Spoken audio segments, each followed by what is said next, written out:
రాజధాని విభజన, సిఆర్డిఏ చట్టం రద్దు 2 బిల్లులు శాసనమండలి ఆమోదం తెలుపలేదు.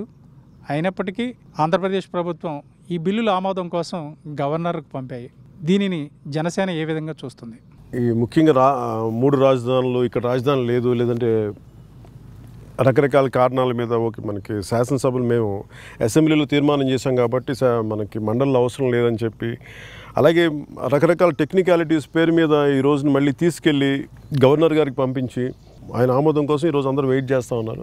నేను నిన్న కాన్ఫరెన్స్ కాల్లో కూడా మేము మాట్లాడుతున్నప్పుడు మా జనరల్ సెక్రటరీ శివశంకర్ గారు కానీ, లేదంటే తోట గారు కానీ, అలాగే పిఎస్సి చైర్మన్ నాదెండ్ల మనోహర్ గారు, వీళ్ళందరూ పెద్దలందరూ మాట్లాడుతున్నప్పుడు అందరూ అనేది ఏంటంటే, ముఖ్యంగా ఆంధ్రప్రదేశ్ విభజన జరిగినప్పుడు, అంటే దీని గురించి మాట్లాడాలంటే కొంచెం వివరంగా లోతుగా వెళ్ళాల్సింది ఏంటంటే, ఆంధ్రప్రదేశ్ విభజన జరిగినప్పుడు హైదరాబాద్ అనే ఒక ఉమ్మడికి అందరం ఒక కాంట్రిబ్యూట్ చేసి డెవలప్ అయిన నగరం సడన్గా ఆంధ్రప్రదేశ్ విడిపోయిన తర్వాత దానికి నగరం లేదు. అందుకే ఖచ్చితంగా ఒక బలమైన క్యాపిటల్ కావాలి. ఆ రోజున మేము మోడీ గారితో కూడా మేమందరం ఉన్నప్పుడు ఖచ్చితంగా బలమైన చక్కటి రాజధాని కావాలి అనేది. కానీ ఆ రోజు తెలుగుదేశం ప్రభుత్వం చేసింది ఏంటంటే, ఆ రోజు మోడీ గారు వీళ్ళందరూ మాట్లాడుతున్నప్పుడు మోడీ గారు చెప్పింది కూడా ఏంటంటే, గాంధీనగర్ని ఉదహరించారు ఆయన. మేము బాంబేతో విడిపోయిన తర్వాత మాకు చాలా ఇన్ని సంవత్సరాలు పట్టింది, మీరు ఒక 2-3 వేల ఎకరాల్లో చాలా బలమైన చక్కటి రాజధాని చేసుకోవచ్చు, అది కాలక్రమంలో చాలా మీకు అభివృద్ధి అవుద్ది అనేది చెప్పారు. అందరూ దానికి ఆమోదించాం, అందరూ హర్షం ప్రకటించారు. కానీ తెలుగుదేశం ప్రభుత్వం వచ్చాక వాళ్ళు చేసిన తప్పు ఏంటంటే, అది వాళ్ళు తీసుకున్న విధాన నిర్ణయం, లేదంటే వాళ్ళు ఆలోచించి కావాలని చేశారు, కారణాలు ఏమైనప్పటికీ అంత భూమిని సేకరించడం రైతుల దగ్గర నుంచి మేము ఆ రోజు నుంచి కూడా, నాకు వ్యక్తిగతంగా నేను ఆ రోజు నుంచి కూడా చెప్తా ఉన్నాను, పార్టీ పరంగా చెప్తున్నాను.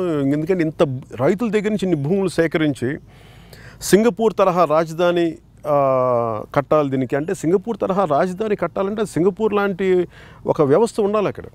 లీ క్వాన్ యూ లాంటి అసలు తను ఒక చైనీస్ వ్యక్తి అయ్యండి, చైనీస్ ఆరిజిన్ వ్యక్తి అయ్యండి, భారతీయులను కానీ, మిగతా యూరేషియన్స్ని కానీ, లేదంటే అక్కడున్న మలైస్ని కానీ, అన్ని రకాల విభిన్నమైన జాతుల్ని సింగపూరియన్గా ఆయన ట్రీట్ చేయగలిగాడు. అలాంటి ఒక చాలా ఉన్నతమైన మనసు.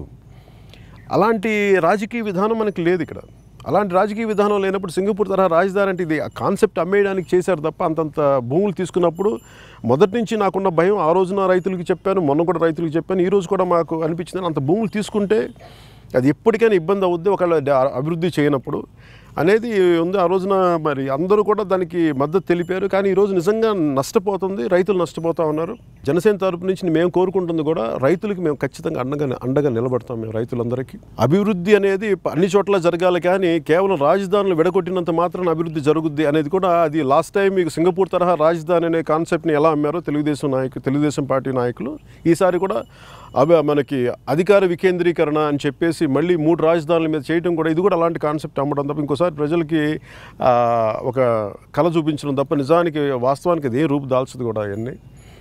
అందుకని ఇవన్నీ ఆపేసి నిజంగా వైసీపీ ప్రభుత్వం రైతులకి ఎంత అండగా నిలబడాలి. ఎందుకంటే మొన్న కూడా చాలా డిస్కషన్స్లో నేను చాలా పెద్ద స్థాయిలో వ్యక్తులతో మాట్లాడుతున్నప్పుడు వారికి కూడా ఒకటే తెలియజేశాను, రైతుల దగ్గర వాళ్ళు బతికే భూముల్ని వాళ్ళు అమ్ముకున్నప్పుడు, నమ్మి ఒక ప్రభుత్వానికి ఇచ్చినప్పుడు, ఆ భూముల్ని వాళ్ళు ఇప్పుడు వ్యవసాయం చేసుకోలేరు, వాళ్ళ భూములు వాళ్ళు తిరిగి ఇవ్వలేము, వాళ్ళు అనుకున్న అభివృద్ధి చేయలేనప్పుడు రేపొద్దున వాళ్ళ పోనీ వాళ్ళు ఏదైనా ప్రొటెస్ట్ చేద్దాం, వాళ్ళకి నిరసన చేద్దామంటే 200 రోజుల పైగా పోలీస్ వ్యవస్థతోటి వాళ్ళ మీద దాడులు జరిపించి, ఆడవాళ్ళని లేకుండా, చిన్నపిల్లలను లేకుండా, విద్యార్థులను లేకుండా, పెద్దవాళ్ళని లేకుండా దాడులు చేసి పోలీసుల చేత లాఠీలతోటి కొట్టించి పాపం అవన్నీ చాలా బాధాకరంగా అనిపించింది.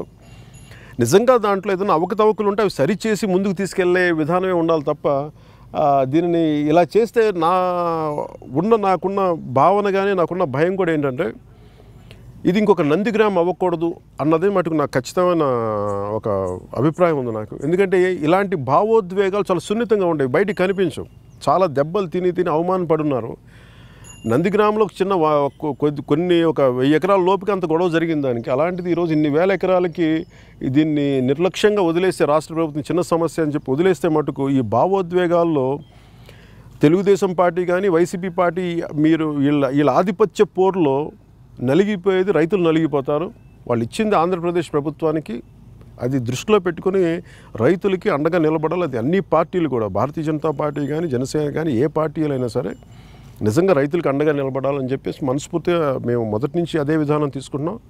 ఈ రోజుకి అదే మాట మీద మేము ఉన్నాం. కానీ దీంట్లో చాలా సున్నితమైన అంశం ఏంటంటే, మళ్ళీ ఇది పక్క జిల్లాలకి ఏదైనా ఇబ్బంది పడద్దు అది అని అంటే ఇదేంటంటే కొన్ని విషయాలు ఉన్నప్పుడు నిర్మోహమాటంగా మాట్లాడుకొని చేయాలి. నిన్న కూడా తోట చంద్రశేఖర్ గారు, పార్టీ జనరల్ సెక్రటరీ, ఆయన కూడా మాట్లాడుతూ ఇది ప్రజాభిప్రాయ సేకరణ జరగాలి అన్ని ప్రాంతాల నుంచి అంటే, అది ఎంతవరకు జరుగుద్దో మనం పక్కన పెడితే, ఇది ఆ రోజున అందరూ కూడా ప్రజలందరూ ఆమోదయోగ్యంతో జరిగింది. ప్రజల్లో వాళ్ళ రిప్రజెంటేటివ్స్ ఉన్నారు, ఎమ్మెల్యేస్ ఉన్నారు. ఈ రోజున వైసీపీ ప్రభుత్వం చేస్తున్న విధానం ఏంటంటే, ఆ రోజున మీరు ప్రతిపక్షంలో ఉన్నప్పుడు ఆ రోజున కూడా మేము 3 రాజధానులే మేము నమ్ముతున్నామని చెప్పుండంటే ఈరోజు నిజంగా ఇంతమంది ఇచ్చేవాళ్ళు కాదేమో, అసలు జరిగేది కాదేమో. ఆ రోజున అందరూ ఒప్పుకున్న తర్వాత ఈరోజు మళ్ళీ మారుస్తామంటే రకరకాల కారణాలు చెప్పి అది మనం వంచిన వాళ్ళం అవుతాం. దాని పర్యవసానాలు ఎలా ఉంటాయో ఒక్క సంఘటన జరిగితే అన్నీ బయటకు వస్తాయి. అందుకని దాన్ని చాలా సున్నితంగా ఆలోచించాల్సిన అంశం. ప్రతిసార్లు ఈ రైతుల్ని ఇబ్బంది పెట్టేసి వాళ్ళ కన్నీళ్ళు మంచిది కాదు. ఆ రైతు పెట్టే కన్నీరు ఎవరినైనా మలమల మార్చేస్తుంది. కానీ ప్రభుత్వాలు కానీ, ప్రజాప్రతినిధులు కానీ చాలా జాగ్రత్తగా దీన్ని సున్నితంగానే దీన్ని మీరు హ్యాండిల్ చేయాలని మనస్ఫూర్తిగా కోరుకుంటున్నాను.